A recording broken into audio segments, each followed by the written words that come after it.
News Tamil கழுகு. களை எடுப்பது தொடர்பா தைலாபுரம் தோட்டத்துல தீவிரமா ஆலோசனைகள் நடந்துட்டு வருதாம்.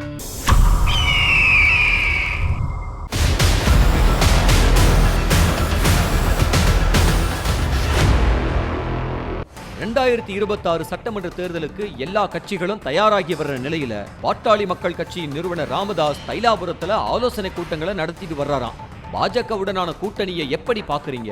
உங்க மாவட்டத்தில் உள்ள கட்சி நிர்வாகிகள் யார் செயல்படுறாங்க, யார் செயல்படுறது இல்ல, கட்சியின் அடுத்த கட்ட வளர்ச்சிக்கு என்ன செய்யலாம்னு கேட்டு தெரிஞ்சுக்கிறாராம்.